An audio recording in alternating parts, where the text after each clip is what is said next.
ہم کوئی بھی کام کرتے ہیں ایک مقصد ہوتا ہے. ہمارا بچہ اسکول جاتا ہے، اس کا ایک مقصد ہے کہ ہمارا بچہ آگے چل کے ڈاکٹر بنے، ہمارا بچہ آگے چل کے انجینئر بنے. ہم مسجد میں آتے ہیں، اس کا مقصد ہے کہ ہم مسجد میں آ کر کے نماز پڑھے. یا اسی طریقے سے ہمارے گھرانوں میں ہم شادی بیاہ کرتے ہیں، اس کا ایک مقصد ہے کہ ہم اس کے ذریعے سے سکون حاصل کر سکے. اسی طریقے سے اللہ رب العالمین نے ہمیں روزہ رکھنے کا حکم دیا، اس کا بھی ایک مقصد ہے. اس کا مقصد کیا ہے؟ اللہ تعالیٰ خود قرآن کریم میں فرماتے ہیں، آپ نے فرمایا یا ایھا الذین آمنوا کتب علیکم الصیام کما کتب علی الذین من قبلکم لعلکم تتقون. کہ رب کائنات نے فرما دیا کہ روزہ رکھنے کا جو مقصد ہے وہ تقوی اور پرہیزگاری ہے، کہ انسان روزہ رکھ کر کے اللہ رب العالمین کا خوف پیدا کرے، اللہ رب العالمین کا ڈر پیدا کرے، اللہ رب العالمین کا تقوی پیدا کرے. اور اگر کوئی انسان روزہ رکھ کر کے اپنے دل میں رب کائنات کا خوف نہ پیدا کر پائے، رب کائنات کا تقوی نہ پیدا کر پائے، تو ایسا روزہ رکھنے کا کوئی فائدہ نہیں ہے. تقوی ہے کیا؟ اس کی اصلیت کیا ہے؟ تقوی کے بارے میں اگر ہم دیکھیں تو جمہور علماء کرام فرماتے ہیں بِأَن يَلْتَزِمَ الْمُسْلِمُ أَوَامِرَ اللَّهِ وَيَجْتَنِبَ مَا نَهَى عَنْهُ. کہ تقوی کی تعریف کرتے ہوئے جمہور علماء کرام فرماتے ہیں کہ رب کائنات نے جو کچھ کرنے کا حکم دے دیا ہم اس کو انجام دے، اور جس سے روک دیا ہم اس سے باز آ جائیں. تقوی کہتے ہیں کہ تمام کے تمام فرائض کے کاموں کو انجام دینا، تمام کے تمام سنت کے کاموں کو انجام دینا، تمام کے تمام محرمات سے دور رہنا، جس سے رب کائنات نے دور رہنے کا حکم دیا، جس کو حرام قرار دیا، ان تمام کے تمام حرام کاموں سے دور رہنا، اس کو تقوی کہتے ہیں. اس سے کیا پتہ چلا؟ اس سے یہ پتہ چلا کہ اگر ہم روزہ رکھتے ہیں تو ہمارے لیے ضروری ہے کہ روزہ رکھنے کے ساتھ ساتھ ہم نمازوں کی پابندی کریں. اگر ہم روزہ رکھتے ہیں تو ہمارے لیے ضروری ہے کہ ہم چوری نہ کریں، ہم جھوٹ نہ بولے، ہم مکاری نہ کرے، ہم غیبت نہ کرے، ہم چاپلوسی نہ کرے. اگر ہم روزہ رکھتے ہیں تو ہمارے لیے ضروری ہے کہ روزہ رکھنے کے ساتھ ساتھ ایک دوسرے کے خلاف سازش نہ کرے، ایک دوسرے کے خلاف مکاری نہ کرے، ایک دوسرے پر ظلم نہ کرے، ماں باپ کو نہ ستائے. اگر ہم روزہ رکھتے ہیں تو ہمارے لیے ضروری ہے کہ ہم موبائل سے، ہم مووی سے دور رہے، ہم مووی نہ دیکھے، ہم سیریل نہ دیکھے، ہم گانے نہ سنیں، اور جو بھی نشہ آور چیز ہے تمام کے تمام چیزوں سے دور رہنا ہمارے لیے ضروری ہے. ایک انسان اگر روزہ رکھتا ہے، روزہ رکھنے کے ساتھ ساتھ اگر وہ نماز نہیں پڑھتا، اگر وہ روزہ رکھتا ہے، روزہ رکھنے کے ساتھ ساتھ دن بھر جھوٹ بولتا ہے، دن بھر مکاری کرتا ہے، ایک دوسرے کی غیبت کرتا ہے، ایک دوسرے کی چاپلوسی کرتا ہے، روزہ رکھنے کے ساتھ ساتھ چوری کرتا ہے، گالیاں دیتا ہے، ماں باپ کی نافرمانی کرتا ہے، تو ایسا روزہ رکھنے کا کوئی فائدہ نہیں ہے. کیونکہ روزہ ہم کو یہ سکھاتا ہے کہ ہم اپنے دل کے اندر رب کائنات کا تقوی پیدا کریں، رب کائنات کا خوف پیدا کریں. اسی لیے ہمارے لیے ضروری ہے کہ جہاں پر ہم روزہ رکھیں تمام کے تمام غلط کاموں سے دور رہے. اور صرف ایسا نہیں ہے کہ ہم صرف رمضان ہی میں غلط کاموں سے دور رہے، بلکہ روزہ رکھے رمضان کے مہینے میں، روزہ رکھنے کے ساتھ ساتھ ہم غلط کاموں سے دور رہے، اور جب رمضان کا مہینہ ختم ہو جائے تو بھی ہم غلط کاموں سے دور رہے. کیونکہ اگر کوئی انسان رمضان کا روزہ رکھتا ہے، رمضان میں غلط کاموں کو چھوڑ دیتا، اور عید کا چاند دیکھنے کے بعد اگر غلط کاموں کو پھر شروع کر دیتا ہے تو بھی ایسا روزہ رکھنے کا کوئی فائدہ نہیں ہے. کیونکہ روزہ ہم کو یہ سکھاتا ہے کہ ہمارے دل میں رب کائنات کا خوف پیدا ہو، اور جب ہمارے دل میں رب کائنات کا خوف پیدا ہو جائے گا تو ہم ایک مہینے کے لیے، 2 مہینے کے لیے، 1 سال کے لیے نہیں بلکہ پوری زندگی کے لیے ہم اللہ رب العالمین کے مطابق اور کتاب و سنت کے مطابق زندگی گزاریں گے. آئیے ہم دیکھتے ہیں روزہ رکھنے کی فضیلت کیا ہے. اسلام میں اور شریعت اسلامیہ میں ہم اس مبارک مہینے کے اندر روزہ رکھتے ہیں، اس کی فضیلت کیا ہے؟ روزہ رکھنا سب سے پہلی چیز ہم اس بات میں سے ایک رکن ہے، جیسا کہ صحیح بخاری کی روایت ہے، ابن عمر رضی اللہ تعالیٰ عنہ فرماتے ہیں کہ اللہ کے رسول نے فرمایا بنی الاسلام علی خمس شہادت لا الہ الا اللہ وان محمد عبدہ ورسولہ واقام الصلاۃ وایتاء الزکاۃ وصوم رمضان، کہ اللہ کے رسول نے فرمایا کہ اسلام کی بنیاد یہ 5 چیزوں پر ہے۔ پہلی چیز آپ نے فرمایا اس بات کی گواہی دینا کہ رب کائنات کے علاوہ کوئی معبود نہیں ہے، اگر ہمارا سر جھکے تو صرف رب کائنات کے سامنے جھکے، اس کے علاوہ کسی اور کے سامنے نہ جھکے۔ اور دوسری چیز آپ نے فرمایا نماز پڑھنا، تیسری چیز آپ نے فرمایا زکوٰۃ دینا، اور چوتھی چیز آپ نے فرمایا رمضان کے روزے رکھنا۔ تو رمضان کا روزہ رکھنا یہ اسلام کے ارکان میں سے ایک رکن ہے۔ اگر کوئی انسان روزہ نہیں رکھتا، جان بوجھ کر روزہ نہیں رکھتا، تو گویا کہ اسلام کی مخالفت کرتا ہے، ایسا انسان حقیقی مسلمان نہیں ہو سکتا۔ اگر ہمیں حقیقی مسلمان بننا ہے تو ہمیں روزہ رکھنا پڑے گا، ہمیں روزہ رکھنے کا اہتمام کرنا پڑے گا۔ روزہ رکھنے کی دوسری فضیلت کیا ہے؟ بابن فی الجنہ، کہ اللہ رب العالمین نے جنت کے دروازے بنا کر رکھا ہے۔ ان دروازوں میں سے ایک دروازے کا نام اللہ رب العالمین نے رکھا ہے باب الریان، یعنی ایک ایسا دروازہ جس سے قیامت کے دن اللہ رب العالمین صرف اور صرف روزے داروں کو داخل کرے گا۔ جیسا کہ سہل رضی اللہ تعالیٰ عنہ فرماتے ہیں کہ اللہ کے رسول نے فرمایا ان فی الجنۃ بابا یقال له الریان یدخل منه الصائمون، کہ اللہ کے رسول فرماتے ہیں کہ اللہ رب العالمین نے جنت کے دروازوں میں ایک دروازہ باب الریان بنا کر رکھا ہے، اور اس سے صرف روزے دار داخل ہوں گے، اور جب روزے دار اس دروازے سے جنت میں داخل ہو جائیں گے تو اللہ کے رسول نے فرمایا کہ اس دروازے کو بند کر دیا جائے گا، اس کے بعد اس دروازے سے کوئی بھی شخص جنت میں داخل نہیں ہو سکے گا۔ تو ہم دیکھیں یہ روزہ رکھنے کی فضیلت ہے کہ اگر ہم اس مبارک مہینے میں روزہ رکھیں گے تو قیامت کے دن رب کائنات ہمیں خصوصی دروازے کے ساتھ جنت میں داخل کرے گا۔ اسی طرح سے اگر ہم رمضان میں روزہ رکھتے ہیں، رمضان کا صحیح استعمال کرتے ہیں، کتاب و سنت کے مطابق زندگی گزارتے ہیں، اور ایک رمضان کے بعد اگر دوسرا رمضان آتا ہے اور اس رمضان میں بھی روزہ رکھتے ہیں، تو ان دونوں کے مابین جو بھی ہم سے صغیرہ گناہ ہوتے ہیں، تمام کے تمام صغیرہ گناہوں کو اللہ رب العالمین معاف کر دیتا ہے۔ جیسا کہ صحیح مسلم کی روایت ہے کہ اللہ کے رسول نے فرمایا والجمعۃ الی جمعۃ، کہ اللہ کے رسول فرماتے ہیں کہ اگر کوئی انسان، کوئی بھی شخص اگر مسجد میں آتا ہے، جمعہ کی نماز پڑھتا ہے، اور اگلا بھی جمعہ کی نماز پڑھتا ہے اخلاص کے ساتھ اللہ رب العالمین کے ساتھ، تو دونوں جمعہ کے مابین جو بھی صغیرہ گناہ ہوتے ہیں اللہ تعالیٰ اسے معاف کر دیتا ہے۔ اور آپ نے آگے فرمایا وَرَمَضَانُ إِلَىٰ رَمَضَان، کہ اگر کوئی انسان ایک رمضان پایا، اس میں روزہ رکھا، اس میں اللہ کی اطاعت کیا، اس کے بعد دوسرا رمضان پاتا ہے، اس میں بھی روزہ رکھتا ہے، اللہ رب العالمین کی اطاعت کرتا ہے، تو دونوں رمضان کے مابین جو بھی صغیرہ گناہ ہوتے ہیں اللہ رب العالمین اسے معاف کر دیتا ہے۔ تو یہ رمضان کی فضیلت ہے، یہ روزے کی فضیلت ہے۔ اسی طریقے سے اگر ہم دیکھیں اللہ کے رسول صلی اللہ علیہ وسلم نے فرمایا من صام رمضان ایمانا واحتسابا غفر اللہ ما تقدم من ذنبہ، کہ اللہ کے رسول نے فرمایا کہ اگر کوئی انسان رمضان کا مہینہ پاتا ہے اور رمضان کے مہینے میں اللہ رب العالمین کے لیے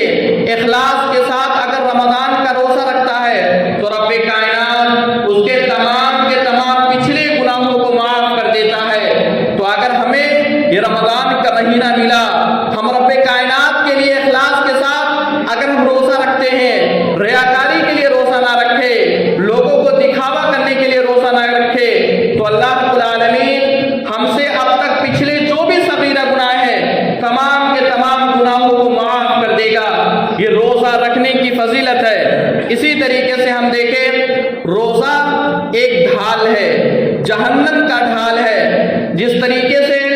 جب ہمارے مابین جنگ ہوتی ہے تو انسان اپنا جسم بچانے کے لیے ایک ڈھال استعمال کرتا ہے۔ ہم پولیس کو دیکھیں، وہ اپنے ساتھ رینجرز کو دیکھے اپنے ساتھ ڈھال لے کر چلتے ہیں تاکہ اگر سامنے سے کوئی وار کرے تو اسے تکلیف نہ پہنچے، اگر کوئی گولی مارے تو اسے گولی نہ لگے۔ اسی طرح سے اللہ کے رسول نے فرمایا، آپ نے فرمایا الصیام جنۃ، کہ روزہ رکھنا یہ جہنم کا ڈھال ہے، کہ اگر کوئی انسان روزہ رکھے گا تو اللہ رب العالمین اسے جہنم میں داخل نہیں کرے گا، یہ ڈھال اسے جہنم میں جانے سے بچا لے گی۔ تو روزہ کی فضیلت ہے کہ اگر ہم روزہ رکھیں گے تو رب کائنات ہمیں جہنم سے بچائے گا اور ہمیں جنت میں داخل کرے گا۔ اور جب ہم روزہ رکھتے ہیں، ہر شخص جو بھی روزہ رکھتا ہے، روزہ رکھنے کے ساتھ ساتھ جیسے ہی 12 بجتا ہے یا اس کے بعد ہوتا ہے، ہمارے منہ سے بو آنے لگتی ہے اور ہر انسان ایک دوسرے کی بو کو ناپسند کرتا ہے، لیکن ہمارا رب کائنات کیا فرماتا ہے؟ ہمارا رب کائنات یہ کہتا ہے کہ اگر کوئی شخص روزہ رکھتا ہے اور اس کے منہ سے جو بو آتی ہے، مجھے وہ بو ناپسند نہیں ہے، بلکہ مجھے وہ سب سے بہترین خوشبو، مشک خوشبو سے بھی زیادہ مجھے پسندیدہ ہے۔ کیوں ایسا اللہ رب العالمین نے کہا؟ اللہ رب العالمین نے اس لیے کہا کیونکہ ایک بندہ اگر روزہ رکھتا ہے، اگر ایک بندہ کھانا پینا چھوڑتا ہے، اگر ایک بندہ اپنی بیوی سے شہوت چھوڑتا ہے تو اللہ رب العالمین کے لیے چھوڑتا ہے۔ اسی لیے اللہ رب العالمین نے کہا کہ ہم جو روزہ رکھتے ہیں، ہمارے منہ سے جو بو آتی ہے اس کو بھی اللہ رب العالمین پسند کرتا ہے۔ ہم سوچ بھی نہیں سکتے کہ ہماری بو کو بھی اللہ رب العالمین پسند کرتا ہے۔ یہ روزے کی فضیلت ہے کہ ایک انسان روزہ رکھے اور ہم سوچے کہ جب رب کائنات ہماری بو کو پسند کر سکتا ہے تو اگر ہماری بو کو پسند کرتا ہے تو اگر ہم روزے کی حالت میں اگر ہم نماز پڑھے، روزے کی حالت میں اگر ہم صدقہ خیرات کرے، روزے کی حالت میں اگر ہم غریبوں کا خیال کرے، اگر روزے کی حالت میں قرآن پاک کی تلاوت کرے تو رب کائنات کو کتنا محبوب عمل ہوگا۔ تو ہمیں چاہیے روزہ رکھ کر کے ہم اپنے اوقات کو ضائع نہ کریں، رب کائنات کے لیے، رب کائنات کی خوشنودی کے لیے، اللہ رب العالمین کو راضی کرنے کے لیے ہم اچھے اعمال کو انجام دیں۔ اسی طریقے سے ہم دیکھیں، ہم جو بھی عمل کرتے ہیں دنیا کے اندر، کوئی عمل کرے، اگر ہم نماز پڑھتے ہیں یا ہم صدقہ خیرات کرے یا حج کرے یا عمرہ کرے، ماں باپ کی خدمت کرے، غریبوں کا خیال کرے، یتیموں کا خیال کرے، یتیموں کو کپڑا پہنائے، جو بھی عمل کرے، جو بھی عمل کرے، تمام کے تمام عمل کا ثواب کون دیتا ہے؟ یہ ہمارے اوپر فرشتے اللہ رب العالمین نے مقرر کر کے رکھا ہے۔ یہ فرشتے اس ثواب، اس عمل کے ثواب لکھتے ہیں۔ لیکن جب روزہ کا مسئلہ آتا ہے تو اللہ رب العالمین فرماتے ہیں، جیسا کہ عبداللہ رضی اللہ تعالیٰ عنہ فرماتے ہیں کہ اللہ کے رسول نے فرمایا کل عمل ابن آدم یضاعف الحسنة بعشر امثالها الى 700 ضعف فقال اللہ تعالی الا الصوم، کہ اللہ کے رسول فرماتے ہیں کہ اللہ رب العالمین ہماری ایک نیکی کو 10 گنا سے 700 گنا تک بڑھا سکتا ہے، لیکن سوائے رمضان کے۔ جب رمضان کا مسئلہ آتا ہے تو رب کائنات کیا فرماتا ہے؟ رمضان کا ثواب مت دینا، کوئی بھی رمضان کا ثواب مت دینا، میں رمضان کا ثواب دوں گا۔ کیوں رمضان کا ثواب میں دوں گا؟ کیونکہ ایک بندہ اگر کھانا پینا چھوڑتا ہے تو میرے لیے چھوڑتا ہے، اگر وہ غلط کاموں کو چھوڑتا ہے، اپنی شہوت کو چھوڑتا ہے تو میرے لیے چھوڑتا ہے، اسی لیے میں اس کا ثواب دوں گا۔ ہم تصور کریں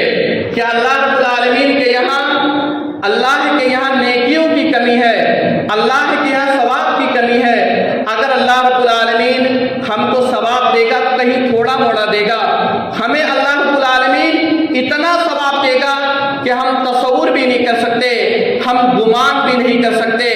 اسی لیے ہمیں چاہیے کہ اللہ تعالی نے ہمیں یہ موقع دیا، ہمیں روزہ رکھنے کا موقع دیا، تو ہم روزہ رکھیں تاکہ اللہ رب العالمین ہمیں زیادہ سے زیادہ ثواب عطا کرے۔ اسی طریقے سے ہمیں چاہیے اس مبارک مہینے کے اندر جہاں پر ہم رمضان کے روزے رکھیں، ہم قرآن پاک کی تلاوت کریں۔ اور میں نے دیکھا ہے اسی مسجد کے اندر انہی لوگوں کو دیکھا ہے کہ بہت کم ایسے لوگ ہیں جو قرآن پاک کی تلاوت کرتے ہیں، جبکہ آپ دیکھیں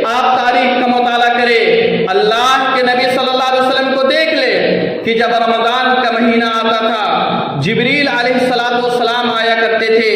اور آپ صلی اللہ علیہ وسلم کو قرآن کا اعادہ کرتے تھے۔ جب صحابہ کرام کو دیکھ لے کہ جب رمضان کا مہینہ آتا تھا شعبان ہی کے مہینے سے قرآن مجید کو زیادہ پڑھنا شروع کر دیتے تھے، اور جب رمضان کا مہینہ آتا تھا تو بہت ہی زیادہ قرآن پاک کی تلاوت کرتے تھے۔ آج دیکھیں ہم اپنی گرہبانوں کے اندر جھانک کر دیکھیں، کیا ہم قرآن مجید کو پڑھتے ہیں؟ فجر کی نماز ہوتی ہے، فجر کی نماز کے بعد انسان کے پاس اگر کچھ بھی کام نہیں ہے 2-4 منٹ 10 منٹ بیٹھ کر کے قرآن مجید کو پڑھ سکتا ہے، لیکن نہیں، ہم کیوں قرآن مجید کو پڑھیں؟ ظہر کی نماز کے بعد ہم کیوں قرآن مجید کو پڑھیں؟ عصر کی نماز کے بعد ہم کیوں قرآن مجید کو پڑھیں؟ ہمارے پاس وقت نہیں ہے، ہمارے پاس ٹائم نہیں ہے۔ رب کائنات کی قسم، اگر ہمارا یہی المیہ رہا تو اللہ رب العالمین ہمیں نہ تو دنیا میں کامیاب کرے گا اور نہ آخرت کے اندر کامیاب کرے گا۔ ہمیں چاہیے کہ اس مبارک مہینے کے اندر قرآن مجید کی تلاوت کرے۔ وہ قرآن کا اس مہینے سے کیا ربط ہے؟ اگر ہم دیکھیں تو ہمیں پتہ چلے گا کہ اللہ رب العالمین نے قرآن کریم کو نازل کیا تو اسی مہینے کے اندر نازل کیا۔ سورہ بقرہ کے اندر اللہ تعالیٰ فرماتے ہیں شہر رمضان الذی انزل فیہ القرآن، کہ رمضان کا مہینہ ایک ایسا مہینہ ہے جس مہینے کے اندر ہم نے قرآن مجید کو نازل کیا۔ اللہ تعالیٰ نے اس مہینے کے اندر قرآن مجید کو نازل کیا اور ہم قرآن کو پڑھنے کو تیار نہیں۔ قرآن ایک ایسی کتاب ہے جس کے بارے میں اللہ رب العالمین فرماتے ہیں الف لام میم ذالک الکتاب لا ریب فیہ ھدی للمتقین، کہ اگر کوئی انسان قرآن مجید کو پڑھے گا، قرآن مجید کو سمجھے گا، قرآن مجید کے تفسیر کو پڑھے گا تو پڑھ کر کے انسان ہدایت یافتہ ہو جائے گا۔ اسے پتہ چلے گا کہ رب کائنات نے قرآن مجید میں ہم سے کیا کہنا چاہتا ہے۔ تو ہمیں چاہیے اس مبارک مہینے کے اندر ہم قرآن مجید کو پڑھیں، قرآن مجید کو تفسیر کے ساتھ پڑھیں۔ اور اللہ کے رسول نے تو یہاں تک فرمایا کہ ہم جو یہ روزہ رکھتے ہیں اور جو قرآن مجید کی اگر ہم تلاوت کریں گے تو قیامت کے دن یہ روزہ اللہ رب العالمین کے پاس آئے گا اور کیا کہے گا؟ اللہ اس بندے کو، یہ فلاں بندہ ہے، یہ تیرے لیے یہ روزہ رکھا کرتا تھا، تیرے لیے یہ کھانا پینا چھوڑ کر رکھا تھا۔ روزہ اللہ رب العالمین سے سفارش کرے گا، اللہ رب العالمین اس کو معاف کر دے، اللہ اسے معاف کر کے اس کو جنت میں داخل کرے گا۔ اسی طریقے سے قرآن اللہ رب العالمین سے کہے گا اللہ اس نے یہ دنیا کے اندر یہ رات میں جا کر کے اپنی نیندوں کو قربان کر کے قرآن مجید کو پڑھا کرتا تھا، اے اللہ تو اسے معاف کر دے۔ اللہ رب العالمین قرآن کی سفارش کو قبول کر کے اسے معاف کر کے اس کو جنت میں داخل کرے گا۔ تو ہمیں چاہیے، ہم گنہگاروں کو چاہیے، ہم بہت گنہگار ہیں، ہم بہت خطا کار ہیں، ہمیں چاہیے جو بھی طریقے ہو سکتے ہیں، جو بھی حربے ہو سکتے ہیں، ہم اللہ رب العالمین سے معافی کے ہم اسے معافی طلب کریں، ہم قرآن مجید کو پڑھیں تاکہ قیامت کے دن رب کائنات اسی کے بدولت ہمیں جنت میں داخل کر دے۔ اسی طریقے سے آئیے ہم دیکھتے ہیں، ہم اس بات کو جانیں، یہ مبارک مہینہ یہ رمضان کا مہینہ ہے۔ رمضان کا مہینہ ہماری زندگی میں ہر سال آتا ہے اور گزر جاتا ہے۔ یہ رمضان کا مہینہ ہماری زندگی میں ایک مہمان کی طرح آتا ہے اور ویسے چلے جاتا ہے۔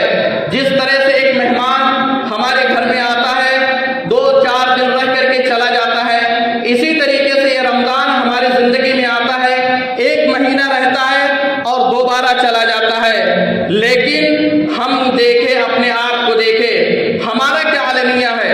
ہم جیسے ہی رمضان کا چاند دیکھتے ہیں ہم مسجدوں کا رخ کرتے ہیں، ہم نمازیں پڑھتے ہیں، ہم تراویح کا اہتمام کرتے ہیں، ہم قرآن پاک کی تلاوت کرتے ہیں، اور جیسے ہی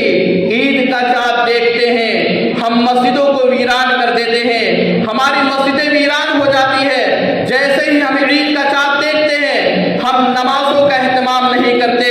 اور قرآن کے بارے میں کیا کہنا ہے کہ جیسے ہی رمضان کا مہینہ ختم ہوتا ہے گویا کہ ہم قرآن مجید کو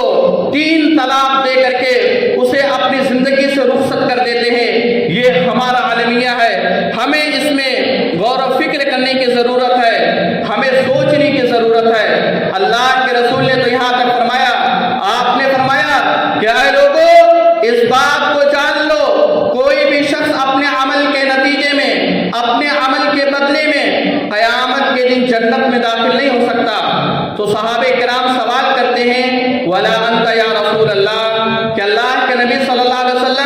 کہ آپ بھی اپنے عمل کے نتیجے میں جنت میں داخل نہیں ہو سکتے؟ تو اللہ کے رسول نے فرمایا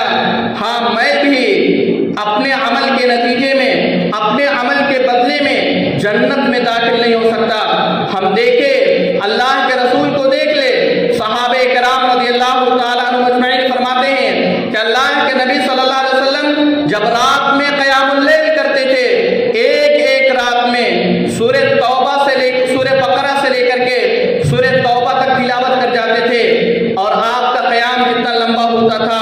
اتنا لمبا آپ کا رکوع ہوتا تھا، جتنا لمبا آپ کا قیام ہوتا تھا اتنا لمبا آپ کا سجدہ ہوتا تھا۔ اور اماں عائشہ رضی اللہ تعالیٰ عنہ فرماتی ہیں کہ اللہ کے نبی صلی اللہ علیہ وسلم جب رات میں قیام کرتے تھے تو آپ کے پاؤں میں ورم آ جاتا تھا، آپ کی آنکھیں سوج جاتی تھی، اور مبارک دل سے گڑگڑاہٹ کی ایسی آواز آتی تھی گویا کی پتیلی میں پانی ابالا جا رہا ہے۔ اس کے باوجود اماں عائشہ رضی اللہ تعالیٰ عنہ فرماتی تھی کہ اللہ کے رسول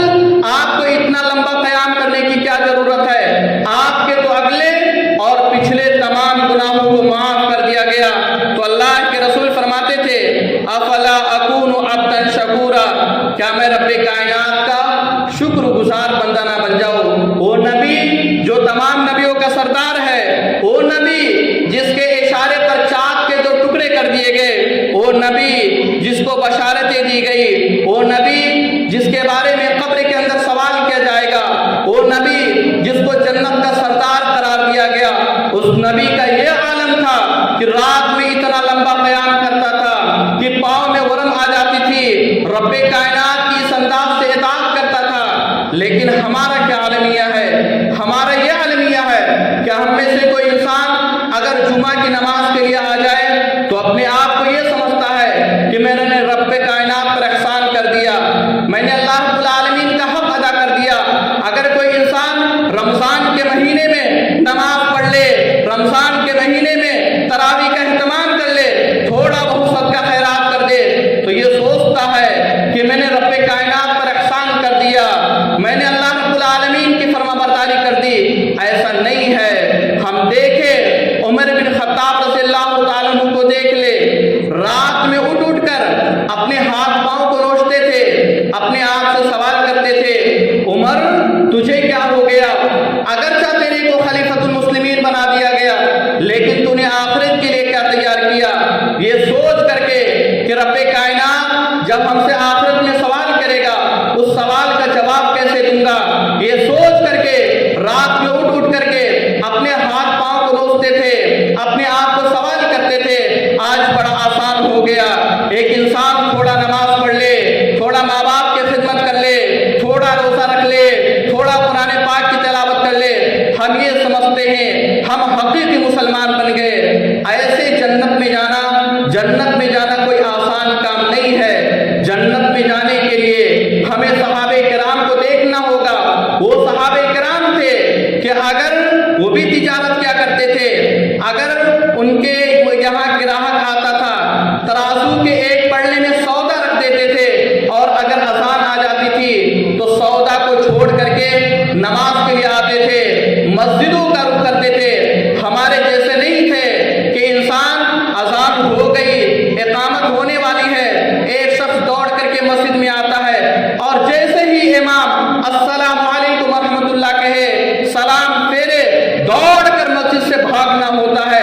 ایسے آسانی کے ساتھ جنت میں رب کائنات ہم کو نہیں داخل کرے گا۔ ہمیں چاہیے کہ اللہ رب العالمین نے ہمیں یہ مبارک مہینہ نصیب عطا فرمایا، ہم رب کائنات کا شکریہ ادا کریں۔ وہیں پر ہمیں چاہیے کہ اس مبارک مہینے سے فائدہ اٹھائیں، اپنے دلوں کے اندر اپنے یہاں رب کائنات کا تقویٰ پیدا کرے، رب کائنات کا خوف پیدا کرے، اپنے کمر کو کس لے کہ جس طریقے سے ہم رمضان کے مہینے میں نمازیں پڑھتے ہیں، روزہ رکھنے کا اہتمام کرتے ہیں، تراویح پڑھتے ہیں، قرآن پاک کی تلاوت کرتے، صدقہ خیرات کرتے ہیں، اسی انداز سے پورے کے پورے سال ہم نمازوں کی پابندی کریں گے، پورے کے پورے سال ہم قرآن پاک کی تلاوت کریں گے، پورے کے پورے سال ہم ماں باپ کی خدمت کریں گے، پورے کے پورے سال ہم صدقہ خیرات کریں گے۔ اور اگر ہم اس بات کو اپنے دل و دماغ کے اندر بیٹھا بڑھا لیے تو ہم دنیا میں بھی کامیاب ہو جائیں گے۔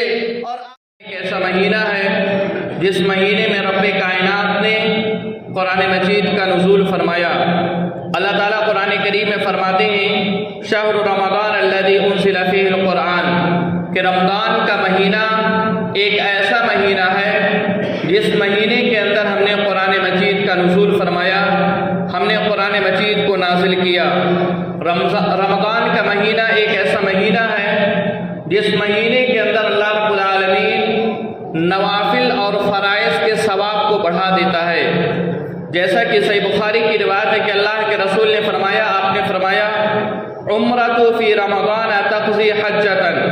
کہ اللہ کے رسول فرماتے ہیں کہ اگر کوئی انسان رمضان کے مہینے میں عمرہ کرتا ہے تو اللہ رب العالمین اسے حج کے برابر ثواب عطا کرتا ہے۔ اور امام نخعی رحمۃ اللہ علیہ فرماتے ہیں رکعۃ فیہ افضل من الف رکعۃ، کہ امام نخعی رحمۃ اللہ علیہ فرماتے ہیں کہ اگر کوئی انسان رمضان کے مہینے میں ایک رکعت نفلی نماز پڑھتا ہے، ایک رکعت ادا کرتا ہے، تو عام دنوں میں 100 رکعت نفلی نمازوں سے زیادہ افضل ہے۔ اور آگے فرماتے ہیں وَتَسْبِيحَةٌ فِيهِ أَفْضَلُ مِنْ أَلْفِ تَسْبِيحَةٍ فِي غَيْرِهِ، کہ امام نخعی رحمۃ اللہ علیہ فرماتے ہیں کہ اگر کوئی انسان رمضان کے مہینے میں اللہ رب العالمین کا تسبیح بیان کرتا ہے، رب کائنات کا حمد بیان کرتا ہے، تو ایسی صورت میں عام دنوں سے 1000 تسبیحات سے زیادہ بہتر ہے کہ انسان رمضان کے مہینے میں اللہ رب العالمین کا حمد بیان کرے، اللہ رب العالمین کی پاکی بیان کرے۔ رمضان کا مہینہ ایک ایسا مہینہ ہے کہ مہینہ آنے سے پہلے اللہ کے نبی صلی اللہ علیہ وسلم اپنے کمر کو کس لیا کرتے تھے اور اپنے گھر والوں کو بھی حکم دیتے تھے کہ اپنے کمر کو کس لے، تاکہ رمضان کے مہینے میں زیادہ سے زیادہ اللہ رب العالمین کی عبادت کرے، اللہ رب العالمین کی اطاعت کرے۔ رمضان کا مہینہ ایک ایسا مہینہ ہے جس مہینے کے اندر رب کائنات جنت کے تمام 8 دروازوں کو کھول دیتا ہے اور جہنم کے دروازوں کو بند کر دیتا ہے۔ اور اسی طرح سے رمضان کے مہینے میں رب کائنات شیطانوں کو قید کر دیتا ہے، جیسا کہ صحیح مسلم کی روایت ہے کہ اللہ کے نبی صلی اللہ علیہ وسلم فرماتے ہیں اذا دخل رمضان فتحت ابواب الجنہ، کہ اللہ کے رسول نے فرمایا جب یہ رمضان کا مہینہ آتا ہے تو رب کائنات جنت کے دروازوں کو کھول دیتا ہے، وغلقت ابواب النار، اور جہنم کے دروازوں کو بند کر دیتا ہے، وسلسلت الشیطان، اور جب یہ رمضان کا مہینہ آتا ہے تو اللہ رب العالمین شیطانوں کو قید کر دیتا ہے۔ یہ کس بنیاد پر کرتا ہے؟ تاکہ یہ شیطان ہمارے بندوں کو گمراہ نہ کر سکے، تاکہ ہمارا بندہ، یہ ہم میں سے ہر ایک انسان زیادہ سے زیادہ اللہ رب العالمین کی اطاعت کرے، اللہ رب العالمین کی فرمانبرداری کرے، جس کی بنیاد پر اللہ رب العالمین رب کائنات شیطانوں کو قید کر دیتا ہے۔ اور ترمذی کی روایت ہے کہ اللہ کے رسول نے فرمایا جب رمضان کی پہلی رات ہوتی ہے تبھی اللہ رب العالمین جنت کے تمام دروازوں کو کھول دیتا ہے۔ جنت کا کوئی ایسا دروازہ نہیں ہوتا جس دروازے کو اللہ رب العالمین بند کر کے رکھتا ہو، اور جہنم کے تمام دروازوں کو بند کر دیتا ہے اور شیطانوں کو قید کر دیتا ہے۔ اسی طرح سے اگر ہم رمضان کے بارے میں دیکھیں تو رمضان کا مہینہ ایک ایسا مہینہ ہے جس مہینے میں اللہ رب العالمین ہر روز بہت سارے اپنے بندوں کو جہنم سے آزاد کرتا ہے۔ اللہ رب العالمین اسے جہنم سے نکال کر کے جنت میں داخل کرتا ہے، جیسا کہ امام احمد کی روایت ہے اور علامہ البانی رحمۃ اللہ علیہ نے اس حدیث کو صحیح قرار دیا کہ جابر رضی اللہ تعالیٰ عنہ فرماتے ہیں کہ اللہ کے رسول نے فرمایا رب کائنات اس مبارک مہینے میں، رمضان کے مہینے میں، ہر افطار کے وقت اپنے بندوں کو، بہت سارے بندوں کو جہنم سے آزاد کرتا ہے اور انہیں جنت میں داخل کرتا ہے۔ وَذَلِكَ فِي كُلِّ لَيْلَةٍ، اور یہ اللہ رب العالمین ہر روز کرتا ہے۔ ایسا نہیں 3 دن بلکہ پورے کے پورے مہینے اللہ رب العالمین بہت سارے اپنے بندوں کو جہنم سے نکال کر کے جنت میں داخل کرتا ہے۔ تو یہ رمضان کی خصوصیت ہے۔ اللہ تعالیٰ نے ہمیں رمضان کا مہینہ نصیب عطا فرمایا، ہم اللہ رب العالمین کا شکریہ ادا کرے، اللہ رب العالمین کا حمد بیان کرے کہ رب کائنات نے ہم کو رمضان کا مہینہ نصیب عطا فرمایا۔ ہمارے بہت سارے ایسے ساتھی جو پچھلے رمضان میں ہمارے ساتھ اٹھتے بیٹھتے تھے، ہمارے ساتھ کھاتے پیتے تھے، ہمارے ساتھ ہنسی مذاق کرتے تھے، ہمارے ساتھ ایک جگہ سے دوسرے جگہ سیر و تفریح کے لیے جایا کرتے تھے، ہمارے کتنے دوست احباب جو پچھلے سال کتنے ایسے طالب علم تھے جو ان کے ساتھی ان کے ساتھ اسکول میں جایا کرتے تھے، مدرسے میں جایا کرتے تھے، لیکن یہ رمضان آنے سے پہلے اللہ رب العالمین کے پیارے ہو گئے۔ تو ہمیں چاہیے کہ ہم اللہ رب العالمین کا شکریہ ادا کریں کہ رب کائنات نے ہمیں یہ مبارک مہینہ نصیب عطا فرمایا، اللہ رب العالمین نے ہمیں یہ مبارک مہینہ نصیب عطا فرما دیا۔ اب ہمیں کیا کرنا ہے کہ ہم اس مہینے کو پا کر کے اللہ رب العالمین کو راضی کرے، رب کائنات کو خوش کرے۔ ایک انسان وہ کتنا بد نصیب انسان ہے جو رمضان کا مہینہ پانے کے باوجود بھی اس مہینے کے اندر رب کائنات کی عبادت کر کے، نمازیں پڑھ کے، روزہ رکھ کر کے، تراویح کا اہتمام کر کر کے، صدقہ خیرات دے کر کے، قیام اللیل کر کے اگر رب کائنات کو راضی نہ کر پائے تو ایسا انسان بد نصیب انسان ہے، اور ایسے انسان پر اللہ رب العالمین کی لعنت ہوتی ہے۔ جیسا کہ اللہ کے نبی صلی اللہ علیہ وسلم ایک بار ممبر پر چڑھ رہے تھے تو آپ نے آمین کہا۔ بعد میں صحابہ کرام سوال کرتے ہیں کہ اللہ کے نبی صلی اللہ علیہ وسلم آپ نے آمین کیوں کہا؟ تو اللہ کے نبی صلی اللہ علیہ وسلم جواب دیتے ہیں کہ جبریل علیہ السلام آئے تھے اور انہوں نے یہ کہا کہ اگر کوئی انسان رمضان کا مہینہ پائے اور رمضان کا مہینہ پانے کے باوجود اگر وہ رب کائنات کو راضی کر کے جنت میں نہ چلا جائے تو ایسے انسان پر اللہ رب العالمین کی لعنت ہوتی ہے۔ تو میں نے کہا آمین۔ تو ہمارے لیے ضروری ہے کہ اللہ تعالی نے ہمیں یہ مبارک مہینہ نصیب عطا فرمایا، ہم اپنے رب کائنات کو راضی کریں اور اپنے کمر کو کس لے، ہم زیادہ سے زیادہ اللہ رب العالمین کی عبادت کریں تاکہ اللہ تعالی ہمیں جنت میں داخل کرے۔ اسی طریقے سے ہم دیکھیں رمضان کا جو مہینہ ہے، یہ مہینہ جس عبادت سے جانا جاتا ہے وہ کون سی عبادت ہے؟ وہ روزہ ہے، کہ روزہ رکھنا۔ آئیے ہم دیکھتے ہیں کہ اسلام میں اور شریعت اسلامیہ میں روزہ کیا ہے، روزہ کا حکم کیا ہے، اور روزہ رکھنے کا مقصد کیا ہے، روزہ کی فضیلت کیا ہے۔ سب سے پہلے اگر ہم قرآن مجید کو دیکھیں تو اللہ رب العالمین نے روزے کے متعلق سے قرآن کریم میں فرمایا یا ایھا الذین آمنوا کتب علیکم الصیام کما کتب علی الذین من قبلکم لعلکم تتقون، کہ رب کائنات نے فرما دیا کہ اے لوگو میں نے تمہارے اوپر روزہ اسی طریقے سے فرض قرار دیا جیسا کہ تم سے پہلی امتوں پر میں نے روزہ کو فرض قرار دیا۔ اس سے کیا پتہ چلا کہ اللہ رب العالمین نے صرف ہمیں روزہ رکھنے کا حکم نہیں دیا بلکہ ہم سے پہلی امتوں پر بھی اللہ رب العالمین نے روزہ رکھنے کا حکم دیا تھا۔ روزہ کی تعریف کیا ہے؟ اگر ہم عربی میں دیکھیں، عربی لغت میں دیکھیں تو ہمیں پتہ چلے گا روزہ